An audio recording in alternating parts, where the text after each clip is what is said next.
नमस्कार, मी लाघवी ओम सावंत बुलेटिन मध्ये आपलं स्वागत करते। या क्षणाच्या महत्त्वाच्या 100 घडामोडी पाहूया महाफास्ट न्यूज 100 मधून। मुंबईच्या लालबागमध्ये मराठा समाजाच्या आंदोलन करण्यात आलेलं आहे। मराठा समाजाचं पोलीस भरती स्थगिती करता मुंबईत एकाच वेळी 20 ठिकाणी ठिय्या आंदोलन करण्यात आलं। सकल मराठा समाज मुंबईच्या वतीनं 20 ठिकाणी आज ठिय्या आंदोलन करण्यात आलंय। भारत माता सिनेमाजवळ मराठा आंदोलकांनी घोषणाबाजी करत आंदोलन केलं। दादरच्या प्लाझा सिनेमागृहाजवळ देखील मराठा समाजाचं आंदोलन झाल्याचं दिसलं।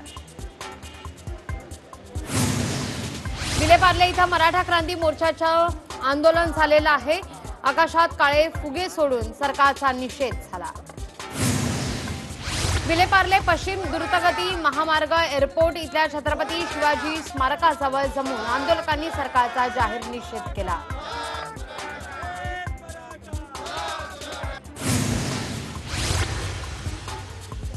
जोगेश्वरीमध्ये देखील मराठा समाजाच्या वतीनं श्यामनगर तलाव परिसरात आंदोलन करण्यात आले। दहिसरमध्ये देखील मराठा समाजाच्या वतीनं आंदोलन झालं। जोरदार घोषणाबाजी करत आंदोलकांनी आंदोलन केलं। पवईमध्ये मराठा क्रांती मोर्चाच्या वतीनं रस्त्यावर ठिय्या आंदोलन करण्यात आलं। कार्यकर्त्यांकडून जोरदार घोषणा देण्यात आली। दक्षिण मुंबईत मराठा क्रांती मोर्चाला सुरुवात झाली आहे। या आंदोलनात डबेवाल्यांनी देखील सहभाग घेतला। मराठा आंदोलनात आंदोलकांनी खास मास्क लावले होते। काळे मास्क परिधान करून त्यावर मराठा मोर्चाचे संदेश लिहिण्यात आले होते। विक्रोळीमध्ये देखील मराठा समाजानं आंदोलन केले। विक्रोळीच्या कन्नमवार नगर 2 मधील छत्रपती शिवाजी महाराज पुतळ्याजवळ हे आंदोलन झालं। भांडूपच्या शिवाजी तलाव परिसरात मराठा समाजानं आंदोलन केलंय। यावेळी सरकार विरोधात जोरदार घोषणा देण्यात आली। ठाण्यात जिल्हाधिकारी कार्यालयाबाहेर सकल मराठा क्रांतीचं साखळी उपोषण सुरू होतं। आज या उपोषणाचा दुसरा दिवस आहे। कल्याणमध्ये मराठा क्रांती मोर्चातर्फे शिवाजी चौकात सरकार विरोधात निदर्शनं देण्यात आली आहेत। तसंच पुढे मूक मोर्चा न करता मराठा समाज रस्त्यावर उतरल्याशिवाय राहणार नाही असा इशारा सुद्धा देण्यात आलाय।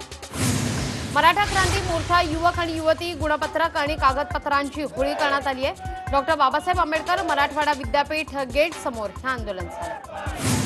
दरम्यान 7 ते 9 उपोषणकर्ते क्रांती चौकात उपोषणास्थळी आल्यानं पोलिसांनी त्यांना ताब्यात घेतलं। लातूरमध्ये भाजप आमदार संभाजी पाटील निलंगेकर यांच्या निलंग्यातील घरासमोर मराठा बांधवांनी ठिय्या आंदोलन केलं।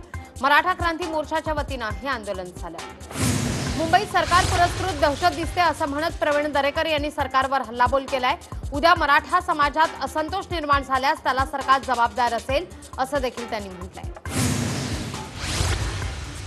मराठ्यांनंतर आता राज्यात धनगर समाजानं एल्गार पुकारलाय। उद्यापासून परभणीत आंदोलन करणार असल्याचं ओबीसी नेते प्रकाश शेंडगे यांनी स्पष्ट केलं।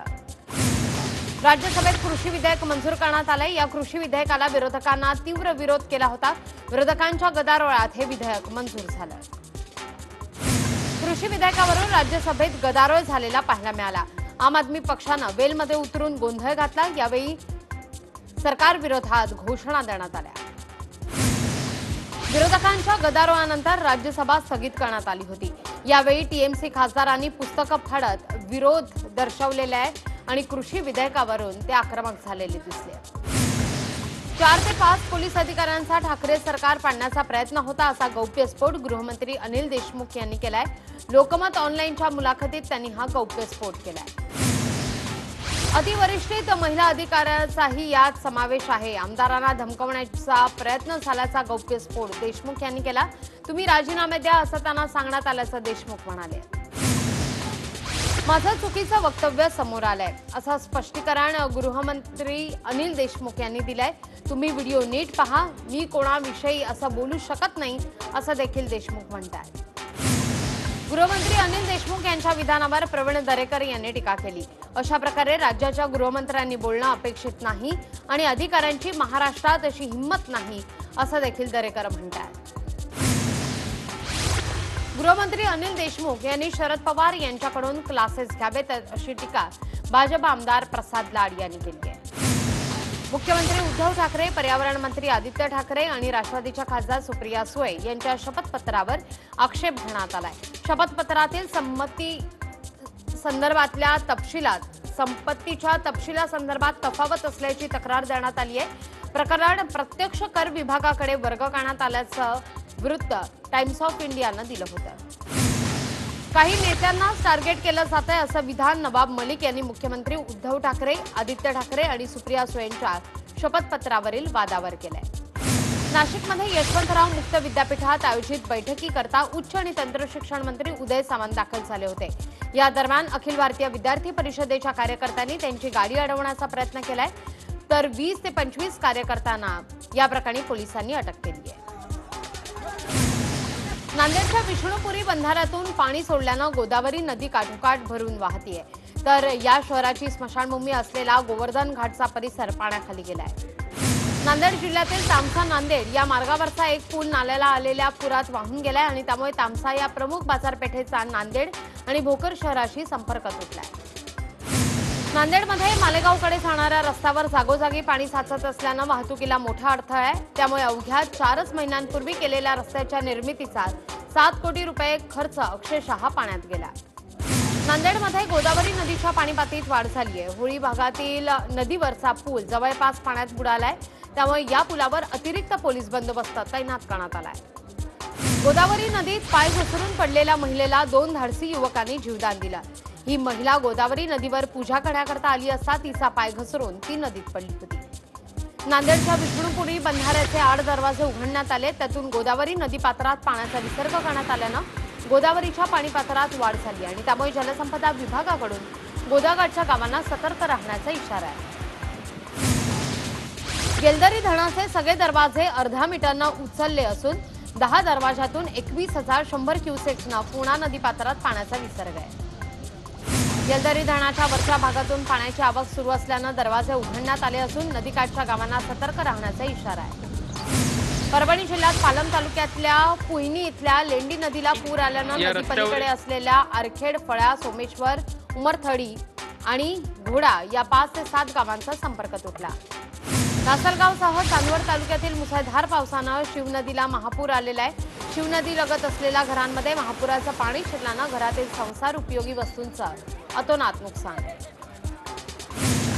अतिवृष्टीमुळे लासलगाव पिंपळगाव बसवंत हा रस्ता कोटमगाव रेल्वे पुलाखाली पाणी असल्यानं पूर्णपणे बंद झाला। त्यामुळे अनेक वाहन चालकांना सुमारे 20 ते 25 किलोमीटर लांबून प्रवास करावा लागतोय। अतिवृष्टीमुळे निफाड तालुक्यातील कांदा, सोयाबीन, मका, भुईमूग आणि बाजरी या पिकांचं मोठ्या प्रमाणावर नुकसान आहे। मालेगावच्या गिरणा नदीला पूर आलेला आहे। पुराच्या पाण्यात टवाळखोर आपला जीव धोक्यात घालून पोहत असून नदीवर मोठी गर्दी होतीये। मनमाड नांदगाव इथं रात्री झालेल्या धुवाधार पावसामुळे सगळेच नदी नाले ओढे तुडुंब भरून वाहत आहेत। मनमाडला काही घरांची पडझड झालेली आहे। कांद्याच्या खळ्यात पाणी शिरल्यानं शेतकऱ्यांचं नुकसान आहे। सोलापूर जिल्ह्यामध्ये गेल्या 2 दिवसांपासून सलग पाऊस झालाय आणि या पावसामुळे खरीपातील मूग उडीद भिजलाय, तर ऊस, कांदा, डाळिंब पिकांचं अतोनात नुकसान आहे। प्रामुख्यानं माळशिरस, पंढरपूर आणि सांगोला या तालुक्याला त्याचा सर्वाधिक फटका आहे। अमरावती जिल्ह्यात वादळी वाऱ्यासह पाऊस पडला। तिवसा तालुक्यातील उंबरखेड इथल्या नरेंद्र कळंबे या शेतकऱ्याचं संत्रा पीक जमीनदोस्त झालंय। नांदेडमध्ये अतिवृष्टी आणि पुरामुळे शेतकऱ्यांचं मोठं नुकसान आहे। नुकसानग्रस्त शेतकऱ्यांना तातडीनं आर्थिक सहाय्य करावं अशी मागणी खासदार प्रताप पाटील चिखलीकर यांनी केली आहे। बार्शी तालुक्यातील मुसळधार पावसामुळे भोगावती नदीला पूर आलेला आहे। यामध्ये पिंपरी गावचे अल्पभूधारक शेतकरी अजित काटमोरे यांच्या 2 म्हशींचा भोगावती नदीमध्ये वाहून दुर्दैवी अंत झालाय। कोरोनाचा आढावा घेण्याकरता 23 सप्टेंबरला पंतप्रधान नरेंद्र मोदी यांनी विविध राज्यातील मुख्यमंत्र्यांची बैठक बोलावली आहे। दिल्ली, यूपी, आंध्र प्रदेश, पंजाब आणि महाराष्ट्रासह आणखी 2 राज्याचे मुख्यमंत्री या बैठकीला उपस्थित असतील। मनसे सरचिटणीस संदीप देशपांडे यांना दादर आणि मुंबई रेल्वे पोलिसांनी रेल्वेनं प्रवास केल्यास कायदेशीर कारवाई करणार असल्याची नोटीस पाठवली आहे। पण उद्या रेल्वेनं प्रवास करणाऱ्या भूमिकेवर ठाम असल्याचं संदीप देशपांडे म्हणतात। लोकलमध्ये आता सहकारी आणि खासगी बँकेच्या कर्मचाऱ्यांनाही प्रवेश देण्यात येणार असल्याचं रेल्वेनं जाहीर केलंय।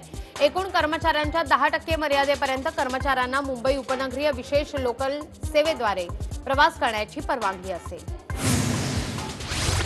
मुंबई महानगर क्षेत्रात कामानिमित्तानं प्रवास करणाऱ्या सरकारी सेवेतील महिलांकरता पनवेल, डोंबिवली, विरार इथून उद्यापासून विशेष एसटी बसेस सुरू करण्यात येणार आहेत। मेट्रो 2 मार्गावरील कुर्ला टर्मिनल्स ते स्थानक ही कमी करण्यात आल्याची माहिती मिळाल्यानंतर लोकप्रतिनिधींनी नाराजी व्यक्त करत कुर्ला टर्मिनल्स का वगळलं असा सवाल उपस्थित केला आहे।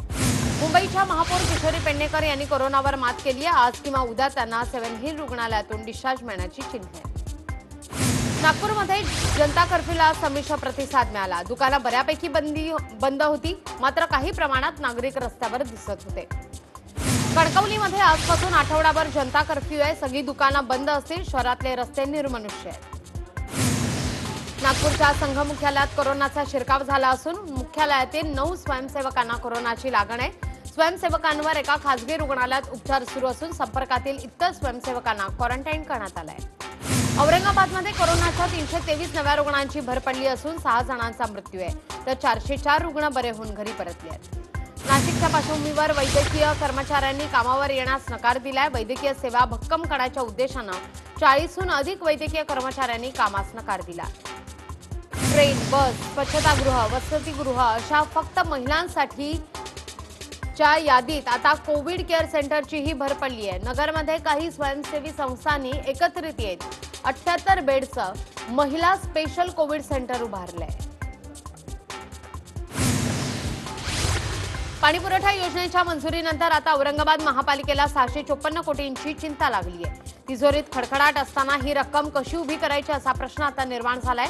महापालिकेच्या निधीतून पाणीपुरवठा योजनेला पुन्हा एकदा ब्रेक लागण्याची चिन्हे आहेत।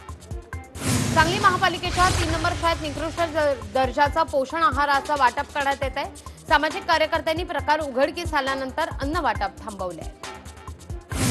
स्वाभिमानी विद्यार्थी संघटनेच्या वतीनं करण्यात आलेल्या बॅकलॉग विद्यार्थ्यांच्या ऑनलाईन परीक्षेसह अन्य मागण्या शिवाजी विद्यापीठाकडून मान्य करण्यात आल्या। नांदेडच्या साक्षी संजय टाकळीकर या विद्यार्थिनीनं IIT-मध्ये देशात 31व्या क्रमांकाचा रँक मिळवलेला आहे। IIT JEEच्या परीक्षेत तिनं 99.76 इतके विक्रमी मार्क्स मिळवले। नायगाव तालुक्यातील टाकळी या गावात साक्षी रहिवाशी आहे। कोरोनाच्या संकटामुळे संसदेचं अधिवेशन 1 आठवडा आधीच गुंडाळण्याची चिन्हे आहेत। काल लोकसभा अध्यक्ष ओम बिर्ला यांच्या अध्यक्षतेखाली बैठक झाली आहे। या बैठकीत सगळ्या पक्षाच्या खासदारांच्या कोरोना परिस्थिती पाहता अधिवेशन लवकर उरकण्यावर एकमत आहे। पुणे शहरात कारमधून गांजाची तस्करी करणाऱ्या तिघांना गुन्हे शाखेच्या खंडणी आणि अंमली पदार्थ विरोधी पथकानं बेड्या ठोकल्या। 130 किलोचा गांजा आणि कार तसंच रोख रक्कम असा 24,54,000 रुपयांचा मुद्देमाल जप्त आहे। पीएमसी बँक घोटाळ्यातील आरोपींची मालमत्ता जप्त करण्याचा निर्णय राज्य सरकारनं घेतलाय। पीएमसी बँक घोटाळ्यातील रक्कम वसुलीकरता राकेश वाधवान, सारंग वाधवान आणि HDILची मालमत्ता विकून वसुली करण्यात येणार आहे।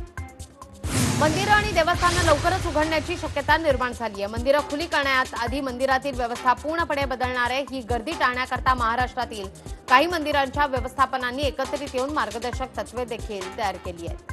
पिंपरी चिंचवड महापालिका क्षेत्रात आता सार्वजनिक ठिकाणी थुंकणाऱ्यांकडून 1000 रुपये दंड हा वसूल केला जाईल। वाढत्या कोरोना रुग्णांच्या पार्श्वभूमीवर हा निर्णय आहे। पुणे शहरातील मायक्रो कंटेनमेंट झोनची पुनर्रचना करण्यात आली आहे। नव्या रचनेनुसार 71 भाग कंटेनमेंट झोन घोषित आहेत। जाहीर केलेल्या नव्या प्रतिबंधित क्षेत्रात कोंढवा आणि धनकवडी या परिसरातील सर्वाधिक भाग आहे। पुणे महानगर परिवहन महामंडळाच्या ताफ्यातील वातानुकूलित ई-बस करता प्रति किलोमीटर 236 रुपये खर्च होत असल्याची बाब समोर आली आहे। सीएनजी आणि डिझेल बसवर होणाऱ्या खर्चाच्या तुलनेत हा खर्च 2.5 पटीहून अधिक आहे। कोरोना संसर्गावरील उपचाराकरता वैज्ञानिक आणि औद्योगिक विकास परिषद आणि सन फार्मास्युटिकल यांच्या एकत्रित प्रयत्नातून वासनवेल या वनस्पतीपासून SQCH हे देशातील पहिलं औषध विकसित करण्यात आलं आहे।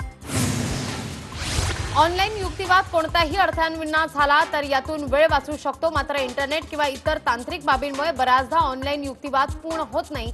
न्यायाधीश आणि विरुद्ध पक्षाच्या वकिलांपर्यंत आपला युक्तिवाद पोहोचला नाही तर सगळे मुद्दे पुन्हा मांडावे लागतात। लॉकडाऊनमुळे तमाशा कलावंतांवर उपासमारीची वेळ आली आहे। राज्य सरकारनं तमाशा कलावंतांच्या मागण्या लवकरात लवकर मान्य कराव्या अशी मागणी राज्याचे सांस्कृतिक मंत्री अमित देशमुख यांच्याकडे करण्यात आली आहे। शहरातून कारमधून गांजाची तस्करी करणाऱ्या तिघांना अटक करण्यात आलेली आहे आणि बेड्यात सुद्धा ठोकलेल्या आहेत। 130 किलो गांजा हा जप्त करण्यात आलेला आहे। माजी अर्थमंत्री आणि भाजपचे आमदार सुधीर मुनगंटीवार यांना कोरोना झाल्याची बातमी आहे। त्यांच्यावर घरीच उपचार केले जाणार असून गेल्या काही दिवसात संपर्कात आलेल्या व्यक्तींनी कोरोना चाचणी करून घेण्याचं आवाहन आहे। राज्यमंत्री बच्चू कडू आणि त्यांच्या पत्नीसह कुटुंबातील 12 सदस्यांना कोरोनाची लागण आहे। फेसबुकद्वारे बच्चू कडू यांनी या संदर्भात माहिती दिली आहे। पुण्यातील ससून रुग्णालयात कोविशिल्ड लसीची चाचणी केली जाणार आहे। तिसऱ्या टप्प्यातील चाचणीला उद्यापासून सुरुवात होईल। कोविशिल्ड लसीची चाचणी करण्याकरता नागपूरच्या मेडिकल शासकीय रुग्णालयाला परवानगी देण्यात आली आहे। पहिल्या टप्प्यात 100 व्यक्तींवर चाचणी केली जाईल। अमेरिकेचे राष्ट्राध्यक्ष डोनाल्ड ट्रम्प यांना विष देण्याचा प्रयत्न करण्यात आल्याचं समोर आलंय। रिसिन या विषाचं पॅकेट कॅनडाहून व्हाईट हाऊसवर पाठवण्यात आलं होतं। ट्रम्प सुरक्षेतील एजंटकडून पाकिट जप्त करण्यात आलंय। पाकिस्तानात जम्मू सीमेवर एनसीबीनं मोठी कारवाई केली आहे। एनसीबीच्या कारवाईत 58 किलो ड्रग्ज जप्त करण्यात आलाय।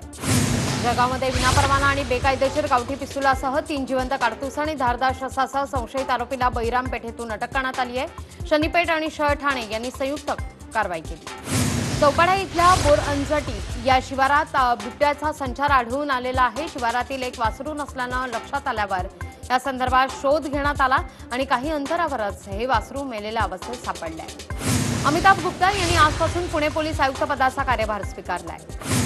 आंबिवलीच्या एनआरसी कंपनीच्या कामगारांची थकीत देणी देण्यात यावी अशी कामगार युनियनची मागणी आहे। या प्रकरणी राज्य सरकारनं हस्तक्षेप करावा अशी देखील मागणी आहे। हिंगोली जिल्ह्यामध्ये जनावरांमध्ये लंपी स्किन या आजाराचं थैमान आहे। या पार्श्वभूमीवर सेनगाव तालुक्यातील वटकळीत डॉक्टर अविनाश पुंदे यांनी शेकडो जनावरांना मोफत लसीकरण दिलंय। वर्ध्याच्या महात्मा गांधी आंतरराष्ट्रीय हिंदी विश्वविद्यालयातील कुलगुरू रजनीश कुमार शुक्ल यांना मोस्ट डेडिकेटेड व्हॉइस चान्सलर सन्मानानं गौरवण्यात आलंय। मालवण कोणवली या भागात बिबट्याचं दर्शन घडलेलं आहे। ड्रोन कॅमेऱ्यात बिबट्या कैद झालेला आहे। रत्नागिरीच्या लोटे एमआयडीसीमध्ये एक्सेल कंपनीत मोठा स्फोट झाला। सुदैवानं जीवितहानी मात्र झालेली नाहीये। वाशिमच्या मालेगाव तालुक्यातील कोळगाव इथं शेतात एका महिलेची धारदार शस्त्रानं वार करून हत्या करण्यात आलेली आहे। अधिक तपास सुरू आहे।